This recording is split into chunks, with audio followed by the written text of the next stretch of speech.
नमस्कार दोस्तों, स्वागत है आप सभी का आज के हमारे करंट अफेयर के सेशन में। आज की क्लास में हम 9 सितंबर 2024 के करंट अफेयर के एमसीक्यूज डिस्कस करेंगे। तो चलिए सभी लोग क्लास में आ जाइएगा, इसके बाद हम आज का सेशन स्टार्ट कर देते हैं। सबसे पहले आज का जो हमारा क्वेश्चन है आपकी स्क्रीन पर लिखा हुआ है। क्वेश्चन नंबर फर्स्ट जो है आपकी स्क्रीन पर, राष्ट्रीय फैशन प्रौद्योगिकी संस्थान निफ्ट एनआईएफटी की वीजियो नेक्स्ट फैशन फोरकास्टिंग पहल और भारत विशिष्ट फैशन ट्रेंड बुक परिधि 24/25 को किसने लॉन्च किया है? 24x25 को किसने लॉन्च किया है? ठीक है, तो जो राइट ऑप्शन होगा यहाँ पे आपका कौन सा होगा, ये कमेंट करके आपको आंसर बताना है। इसका जो हमारा सही विकल्प बनेगा, इसका जो सही आंसर बनेगा ये हो जाएगा गिरिराज सिंह। ठीक है, आप सभी को पता है अभी हमारे यहाँ पर गिरिराज सिंह साहब कौन से मिनिस्टर हैं? तो यूनियन मिनिस्टर ऑफ टेक्सटाइल्स। अगर हम बात करते हैं कि फैशन पूर्वानुमान, मतलब एक प्रकार से अगर देखा जाए तो केंद्रीय कपड़ा मंत्री हैं कौन? गिरिराज सिंह। गिरिराज सिंह साहब ने ही अभी यहाँ पर एनआईएफटी यानी national institute of fashion technology, एक द्विभाषी वेब पोर्टल और भारत विशिष्ट फैशन ट्रेंड बुक परिधि की शुरुआत करी है, इसको लॉन्च करा है। ठीक है, ये जो आपका विजन एक्सटी है ना, या वीजीओएन एक्सटी के द्वारा पेश की गई आर्टिफिशियल इंटेलिजेंस एआई और ईआई यानी इमोशनल इंटेलिजेंस आधारित ये ट्रेंड अंतर्दृष्टि से फैशन उद्योग को बहुत ज्यादा लाभ पहुंचाएगा। अगला क्वेश्चन है आज का हमारा सेकंड क्वेश्चन, भारतीय नौसेना और किस देश की नौसेना ने पनडुब्बी बचाव सहायता सहयोग बढ़ाने के लिए एक कार्यान्वयन समझौते पर हस्ताक्षर किए हैं? कौन सी कंट्री है जिसने भारतीय नौसेना के साथ में अपना पनडुब्बी बचाव सहायता सहयोग बढ़ाने के लिए एक समझौते पर हस्ताक्षर किया है? तो यहाँ पर जो हमारा राइट ऑप्शन बनेगा दैट इज साउथ अफ्रीका। कौन सा ऑप्शन होगा सर? तो साउथ अफ्रीका यहाँ पर हमारा सही विकल्प बन जाएगा। ध्यान रखिएगा, भारत और साउथ अफ्रीका ने इनकी नौसेना ने पनडुब्बी बचाव सहायता सहयोग को बढ़ावा देने के लिए एक कार्यान्वयन समझौते पर हस्ताक्षर किए। ठीक है, जो संकट या दुर्घटना के समय में, किसमें? संकट या दुर्घटना के समय में दक्षिण अफ्रीकी नौसेना के पनडुब्बी चालक दल की सुरक्षा सुनिश्चित करता है। अब ध्यान दीजिए, भारतीय नौसेना के जो वर्तमान प्रमुख हैं वो कौन है? एडमिरल दिनेश कुमार त्रिपाठी हैं। ध्यान रखिएगा, भारतीय नौसेना के जो प्रमुख हैं इनका नाम है एडमिरल दिनेश कुमार त्रिपाठी। ठीक है, और वहीं पर अगर हम दक्षिण अफ्रीकी नौसेना के प्रमुख की बात करते हैं, इनका नाम है वाइस एडमिरल मोंडे मोंडे लोबेसी। इन दोनों ने मिलकर अपने अपने देश के लिए हस्ताक्षर किए हैं नौसेना के पनडुब्बी बचाव सहायता सहयोग। क्वेश्चन नंबर अगला है आज का, लिखा हुआ है राष्ट्रपति द्रौपदी मुर्मू ने शिक्षक दिवस, अब आपको पता है 5 सितंबर को शिक्षक दिवस होता है, आपको एक कमेंट करके आंसर बताना है कि 5 सितंबर को शिक्षक दिवस के अलावा और कौन सा दिवस मनाया गया था, ठीक है, या मनाया जाता है।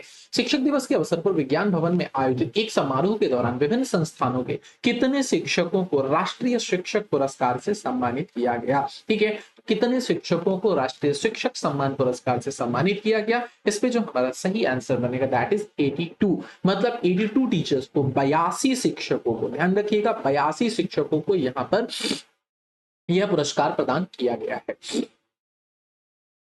इनमें से 50 स्कूल के हैं, 16 उच्च शिक्षा के हैं और 16 जो हैं कौशल विकास और उद्यमिता मंत्रालय से जुड़े हुए हैं। ठीक है, प्रत्येक को यहाँ पर प्रमाण पत्र मिला है, साथ ही साथ 50,000 रुपए का नगद पुरस्कार मिला है और एक एक रजत पदक भी यहाँ पर प्रदान किया गया है। ध्यान रखेंगे, ठीक है।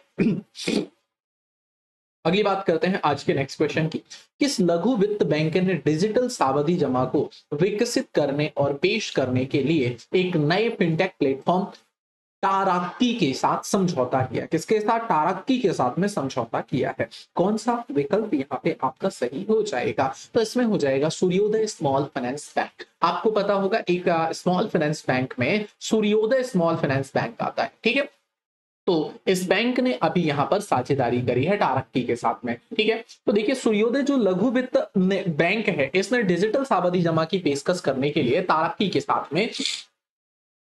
के साथ साझेदारी की सूर्योदय स्मॉल फाइनेंस बैंक ने डिजिटल फिक्स डिपॉजिट विकसित करने और पेश करने के लिए एक नए फिनटेक प्लेटफॉर्म तरक्की के साथ साझेदारी कर ली है। ठीक है, आगे चलते हैं आज के नेक्स्ट क्वेश्चन के साथ, किस बैंक ने स्टार धन वृद्धि फिक्स्ड डिपॉजिट नामक एक सावधि जमा योजना की शुरुआत करी है जिसकी अवधि 333 दिन की होगी? कितने डेज की होगी? तो 333 डेज की होगी। स्टार धन वृद्धि फिक्स्ड डिपॉजिट, क्या नाम है? स्टार धन वृद्धि फिक्स्ड डिपॉजिट नामक एक सावधि, मतलब एक प्रकार से फिक्स्ड डिपॉजिट है ना, एफडी जमा योजना शुरू करी है। तो यहाँ पे जो आपका सही आंसर होगा कौन सा बनेगा, देखिएगा इसने शुरू करी किस बैंक ने, तो बैंक ऑफ इंडिया ने। ऑप्शन नंबर ए यहाँ पे हमारा सर करेक्ट बन जाएगा, that is bank of India. Option number A is correct. ठीक है, ध्यान रखिएगा 333 दिनों की ये यहाँ पर अवधि होगी। ये संशोधित दरें 1 सितंबर 2024 से प्रभावी है, ध्यान रखेंगे। और एक चीज और है, ये स्टार धन वृद्धि फिक्स डिपॉजिट तथाकथित सुपर वरिष्ठ नागरिकों के लिए प्रति वर्ष 7.90% की ब्याज प्रदान करता है। कितना? 7.90 की यहाँ पर ब्याज प्रदान करता है, जबकि आम जनता को 7.25% की दर से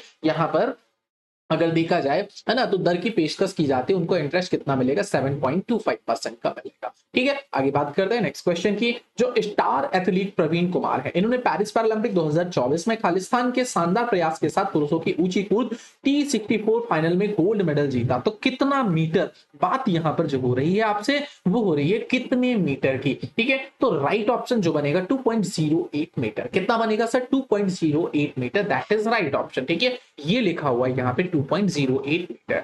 ये ध्यान रखना, ये जो हमारे प्रवीण कुमार साहब हैं, इन्होंने हाई जंप में 64 इवेंट में एशियाई रिकॉर्ड के साथ जीत दर्ज की और भारत के लिए इन्होंने 6 नंबर का गोल्ड मेडल दिलाया है। ठीक है, और ये पदक खेलों के एक संस्करण में सबसे ज्यादा जीते गए एक प्रकार से गोल्ड मेडल है। टोटल यहाँ पर आप देखोगे 7 से 8 गोल्ड मेडल हमें यहाँ पर मिल चुके हैं। ठीक है, इससे पहले टोक्यो 2020 में प्रवीण ने रजत पदक जीता था, जो 3 साल पहले एक एशियाई रिकॉर्ड भी था, है ना, ध्यान रखेंगे।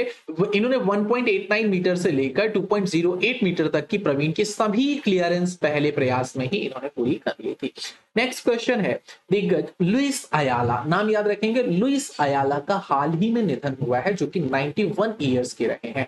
आपका संबंध किस गेम से है? ठीक है, यहाँ पे आपको आंसर करना है जी, आपका संबंध किस गेम से है? टेनिस से है। बिल्कुल, देखो आप इसको अगर सर्च करने जाओगे तो हो सकता है कि इधर उधर कर दे, इसमें बहुत सारी इमेजेस आपको देखने के लिए मिल जाएंगी, है ना। तो इसका ध्यान रखिएगा, चिली के ये एक फेमस टेनिस प्लेयर है, चिली के फेमस टेनिस प्लेयर है, फ्रेंच ओपन के फाइनलिस्ट लुइस अयाला का 91 ईयर्स एज में यहाँ अभी निधन हो गया है। ठीक है, 46 एकल खिताब आपने जीते हैं। उन्हें अपने युग के सर्वश्रेष्ठ क्ले कोर्ट, मतलब जो मिट्टी का कोर्ट होता है, 4 प्रकार के होते हैं आपको पता है ना, ग्रास कोर्ट होता है, क्ले कोर्ट होता है, हार्ड कोर्ट होता है, इस प्रकार से। तो ये क्ले कोर्ट खिलाड़ियों में से एक इन्हें माना जाता था, है ना। चिली टेनिस महासंघ ने हालांकि अभी कारण नहीं बताया किस कारण से इनकी डेथ हुई है। अगला क्वेश्चन है, असम में विमानन क्या है? असम में विमानन और रसद शिक्षा को बढ़ावा देने के लिए या बढ़ाने के लिए किस संस्थान ने एयरबस इंडिया के साथ भागीदारी करी? एयरबस इंडिया के साथ में कौन से संस्थान ने पार्टिसिपेशन किया है? ठीक है, तो क्या बोल रहे हैं, देखिए एयरबस इंडिया के साथ में एक साइड होगी कौन सी? एयरबस इंडिया होगी, और दूसरे साइड किसने? तो ये आईआईटी गुवाहाटी, ध्यान रखेंगे, आईआईटी गुवाहाटी, ध्यान रखेंगे, राइट ऑप्शन आईआईटी गुवाहाटी है। मतलब जो हमारा इंडियन इंस्टीट्यूट ऑफ क्या है, ये आपका भारतीय प्रौद्योगिकी संस्थान गुवाहाटी, तो इसको आसाम सरकार के, है ना, आसाम सरकार के परिवहन कौशल और उद्योग विभागों के अधिकारियों के साथ उत्पादक चर्चा के बाद एयरबस इंडिया प्राइवेट लिमिटेड के साथ एक परिवर्तनकारी साझेदारी की घोषणा करी है इन्होंने। ठीक है, इस पर एक हस्ताक्षर भी करे हैं इन्होंने। आगे चलते हैं, क्वेश्चन है 2024 में 900 अपना करियर में, है ना, 900 लक्ष्य तक पहुंचने वाले पहले खिलाड़ी कौन से बन गए हैं? तो अपने करियर में 900 लक्ष्य तक पहुंचने वाले, 900 गोल करने वाले, एक प्रकार से देखा जाए, है ना, 900 गोल करने वाले। तो 900 गोल करने वाले की साहब अगर बात होगी ना, दैट इज क्रिस्टियानो रोनाल्डो, एक ही है, कौन? रोनाल्डो। रोनाल्डो 5 सितंबर 2024 को पुर्तगाल के क्रोएशिया पर 2-1 से जीत के दौरान रोनाल्डो 900 करियर गोल तक पहुंचने वाले पहले खिलाड़ी बन गए हैं। प्रभावशाली गोलों की संख्या रियल मैड्रिड जैसे शीर्ष क्लबों में, उनका नाम का मतलब कोई बात ही नहीं कर सकते। अब जैसे आप देखिए इनका एक यूट्यूब चैनल अभी स्टार्ट हुआ है, तो एकदम से फटाफट किस तरीके से इनके सब्सक्राइबर गेन हो रहे थे, है ना। मैनचेस्टर यूनाइटेड ने 145 गोल किए हैं, है ना, पुर्तगाल की राष्ट्रीय टीम के लिए 131 गोल किए हैं। इस प्रकार से अगर देखें अभी हम, तो इनसे ज्यादा अभी तक गोल किसी ने भी अपने करियर में नहीं। भारत ने अग्नि-4 बैलिस्टिक मिसाइल का परीक्षण किस रेंज से सफलतापूर्वक प्रक्षेपण किया है? तो भारत ने अग्नि-4 बैलिस्टिक मिसाइल का परीक्षण किस रेंज से सफलतापूर्वक प्रक्षेपित किया है? That is Chandipur. Chandipur it means right option हो जाएगा ओडिशा। कौन सा? चांदीपुर मींस ओडिशा। ध्यान रखेंगे, बैलिस्टिक मिसाइल अग्नि-4 का सफल प्रक्षेपण किया गया है रक्षा मंत्रालय ने कहा कि प्रक्षेपण ने सभी परिचालन और तकनीकी मापदंडों का सफलतापूर्वक सत्यापित कर लिया है। ठीक है, चलते हैं नेक्स्ट क्वेश्चन में। 7 सितंबर को किस देश का स्वतंत्रता दिवस मनाया गया है? तो अभी हाल ही में 7 सितंबर को यहाँ पर एक स्वतंत्रता दिवस मनाया गया है, और ये मनाया गया है किसका सर? तो ब्राजील का मनाया गया। ध्यान रखेंगे 7 सितंबर को ब्राजील का स्वतंत्रता दिवस मनाया गया। 1822 में क्या हुआ था? देखिए, सबसे पहले अगर हम बात करें, डिया द इंडिपेंडेंसिया या सैटरडे सैट्रेम्बो के नाम से जाना जाता है ना। 1822 में मतलब 7 सितंबर के दिन को याद दिलाता है, जब पुर्तगाल के राजा के बेटे जो डैम पोड्रो थे, है ना, डैम पोड्रे रहे हैं, इन्होंने पुर्तगाली औपनिवेशिक शासन से ब्राजील की स्वतंत्रता की घोषणा करी थी, और इसी दिन से इस दिन को मनाया जाता है के स्वतंत्रता दिवस की याद में। स्पेन में अंडर 20 विश्व कुश्ती चैंपियनशिप में भारत की निकिता ने कौन सा मेडल जीता है? अब बात यह है, जो भारत की निकिता है, तो भारत की निकिता ने, इंडिया की निकिता ने कौन सा पदक जीता है? तो देखिए, ये हमारा जो राइट ऑप्शन बनेगा दैट इज रजत पदक, मतलब ये हो जाएगा सिल्वर। ठीक है, राइट ऑप्शन यहाँ पे हमारा बनेगा रजत पदक। अब देखिए, इसमें हम बात करते हैं स्पेन में अंडर 20 वर्ल्ड कुश्ती चैंपियनशिप में भारत की निकिता ने, ध्यान रखेंगे, नितिका ने रजत पदक जीत लिया। निकिता नहीं नाम है, नितिका नाम है ना। और 62 किलोग्राम भार वर्ग के फाइनल में यूक्रेन की पहलवान इलियाना बैंदर ने नितिका को 4-1 से हराया, है ना। और पिछले वर्ष नितिका ने अंडर 20 एशियाई चैंपियनशिप में गोल्ड मेडल जीता था। वहीं महिलाओं के 57 किलोग्राम भार वर्ग में भारत की ही नेहा ने हंगरी की पहलवान हेड्रा, क्या नाम है, ग्रेडा टैरेक को 10-8 से हराकर कांस्य पदक जीता। ठीक है, चलते हैं आगे। अगले क्वेश्चन में, हरियाणा विधानसभा चुनाव से पहले पहलवान बजरंग पूनिया और विनेश फोगाट ने कौन सी पार्टी में शामिल हो गए हैं? तो ये दोनों ने पार्टी ज्वाइन करी है, that is Indian national Congress. सभी को पता है इन्होंने कौन सी पार्टी ज्वाइन करी है, तो इंडियन नेशनल कांग्रेस ज्वाइन कर ली है। ठीक है, ध्यान रखेंगे यहाँ पर किसके बारे में? पूनिया के बारे में, बजरंग पूनिया और विनेश फोगाट, है ना। विनेश फोगाट को तो सभी लोग जानते हैं, बजरंग पूनिया को भी जानते हैं। तो ये दोनों लोगों ने अभी मिलकर इंडियन नेशनल कांग्रेस में शामिल हो गए हैं। आपको क्लास अगर अच्छी लगी हो तो प्लीज चैनल को सब्सक्राइब करिएगा और सेशन को लाइक करिएगा। जिन लोगों ने अभी तक चैनल सब्सक्राइब नहीं किया, वे एक बार चैनल जरूर सब्सक्राइब करेंगे, और इस क्लास का पीडीएफ आपको हमारे इस टेलीग्राम चैनल पर मिल जाएगा। क्लास डेली आप लोगों के लिए करंट अफेयर की यहाँ पर कराई जाती है। इसके अलावा बाकी सेशन भी आपके स्टार्ट होने वाले हैं। अगर सब कुछ पसंद आ रहा हो तो एक बार कॉमेंट करके हमें जरूर बताएं। मिलते हैं आपसे नेक्स्ट सेशन में, तब तक के लिए धन्यवाद। जय हिंद, जय भारत।